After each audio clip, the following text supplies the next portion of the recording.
നമസ്കാരം. ജനീവയിൽ നടക്കുന്ന ഇറാൻ അമേരിക്ക ആണവ ചർച്ചയുമായി ബന്ധപ്പെട്ട് ഇപ്പോൾ പുറത്തു വരുന്ന വിവരം നേരിയ ഒരു പുരോഗതിയുണ്ട് എന്നുള്ളതാണ്. ഇറാന്റെ വിദേശകാര്യമന്ത്രി അബ്ബാസ് അരാക്ചി തന്നെയാണ് ഈ ചർച്ചയുമായി ബന്ധപ്പെട്ട് ഇത്തരത്തിലൊരു പ്രതികരണം നടത്തിയിരിക്കുന്നത്. ചർച്ചകൾ തുടരുമെന്നാണ് അദ്ദേഹം പറഞ്ഞത്. ചർച്ചകൾ തുടരും എന്ന് പറയുമ്പോൾ നിലവിൽ നടന്ന ചർച്ചയുമായി ബന്ധപ്പെട്ട് ചെറിയ പുരോഗതിയുണ്ട് എന്ന് തന്നെയാണ് അതിന്റെ അർത്ഥം. ചുരുക്കി പറഞ്ഞാൽ തൽക്കാലം യുദ്ധം ഉണ്ടാകില്ല എന്ന ഒരു അറിയിപ്പാണ് ലഭിച്ചിരിക്കുന്നത്. അങ്ങനെ വരുമ്പോൾ അമേരിക്കക്ക് തൽക്കാലം കരപിടിക്കാൻ കഴിയും. അമേരിക്ക കരപിടിച്ചാലും ഇസ്രായേൽ ഇവിടെ ഒരിക്കലും നടുക്കടലിൽ നിന്ന് രക്ഷപ്പെടാൻ പോകുന്നില്ല എന്ന കൃത്യമായ ഒരു മുന്നറിയിപ്പും ഇറാൻ ഇപ്പോൾ നൽകിയിട്ടുണ്ട്.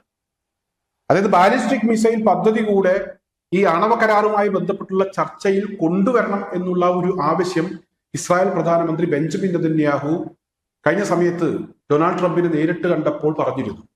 ട്രംപ് ഈ ഒരു വിഷയം ചർച്ചയിലേക്ക് കൊണ്ടുവരുന്നതിന് വേണ്ടിയുള്ള ഒരു ശ്രമം നടത്തി.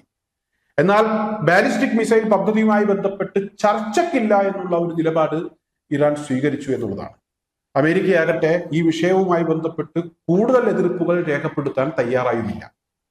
തൽക്കാലം അമേരിക്കക്ക് അമേരിക്കയുടെ തടി രക്ഷപ്പെടുത്തുക, ആളുകളുടെ കണ്ണിൽ പൊടിയിടാനാണെങ്കിൽ പോലും ഒരു കരാർ ഉണ്ടാക്കുക.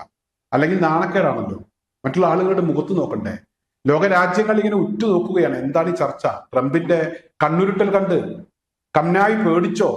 ഇതൊക്കെ അറിയുന്നതിന് വേണ്ടി ആളുകൾ ഇങ്ങനെ ഉറ്റുനോക്കിക്കൊണ്ടിരിക്കുകയാണ്.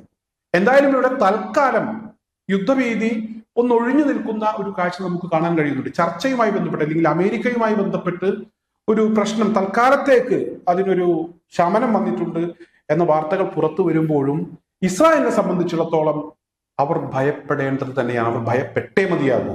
അത്തരത്തിലൊരു മെസ്സേജാണ് ഇറാൻ ഇപ്പോൾ നൽകിയിരിക്കുന്നത്. അതുപോലെ തന്നെ ഒരു ഭാഗത്ത് ചർച്ചയും അതുപോലെ തന്നെ പ്രശ്നങ്ങളും ഒക്കെ അവസാനിപ്പിക്കാൻ അമേരിക്കയും ഇറാനും തമ്മിൽ ചില ചർച്ചകൾ ഉണ്ടാകുന്നു. അതുമായി ബന്ധപ്പെട്ട് പുരോഗതികൾ ഉണ്ടാകുമ്പോൾ ഇവിടെ ഹോർമുസ് കടലിടുക്ക് ഇപ്പോൾ ഇറാൻ പൂർണ്ണമായും അടച്ചു എന്നുള്ള വാർത്തയാണ് പുറത്തു വരുന്നത്. ഇത് മൊത്തത്തിൽ ഗൾഫ് രാജ്യങ്ങളെ പ്രതിസന്ധിയിലാക്കിയിട്ടുണ്ട്.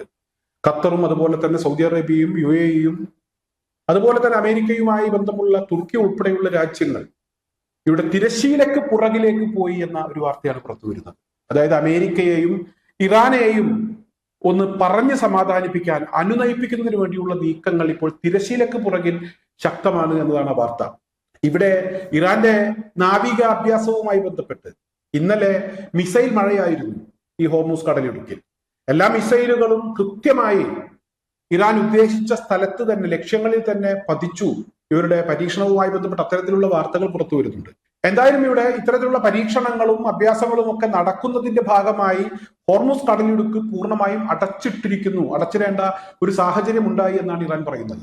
ഇത് അമേരിക്കക്കൊരു നാണക്കേടുണ്ടാക്കിയിട്ടുണ്ട്. കാരണം അമേരിക്ക തുടർച്ചയായി ഇറാനെ ഭീഷണിപ്പെടുത്തിയതിന്റെ ഭാഗമായിട്ടാണ് ഇറാൻ ഇത്തരത്തിലൊരു നീക്കം നടത്തിയത്.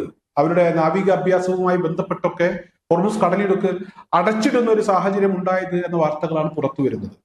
എന്തായാലും ഈ പറഞ്ഞതിൽ ഒരു പരിധിവരെ യാഥാർത്ഥ്യമില്ലാതില്ല. കാരണം ഇന്നലെ കംനായി പറഞ്ഞത്, അല്ലെങ്കിൽ കംനായുമായി ബന്ധപ്പെട്ട് പുറത്തു വന്ന ഒരു വാർത്ത അതിന്റെ കൃത്യമായ ഒരു സൂചനയാണ്. അദ്ദേഹം പറഞ്ഞിരുന്നു അമേരിക്കയുടെ കപ്പലുകളൊക്കെ അത് ഞങ്ങളെ നശിപ്പിക്കാനൊക്കെ കഴിയുന്ന കപ്പലുകളാണ്, പക്ഷെ അതിനേക്കാൾ മാരകമായിട്ടുള്ള ഈ കപ്പലുകൾ തന്നെ മുക്കിക്കളയാൻ കഴിയുന്ന ആയുധങ്ങൾ ഞങ്ങളുടെ പക്കലുണ്ട് എന്ന്. അതിന് പിന്നാലെയാണ് ഈ നാവികാഭ്യാസവുമായി ബന്ധപ്പെട്ടുള്ള വാർത്തകളൊക്കെ പുറത്തു വരുന്നത്. ഇപ്പോൾ റഷ്യയും ഈ നാവികാഭ്യാസത്തിന്റെ ഭാഗമായി ഉടൻ തന്നെ അവർ ഇവിടെ ഈ അഭ്യാസത്തിൽ ജോയിൻ ചെയ്യുമെന്നൊക്കെയുള്ള വാർത്തകൾ പുറത്തു വരുന്നുണ്ട്.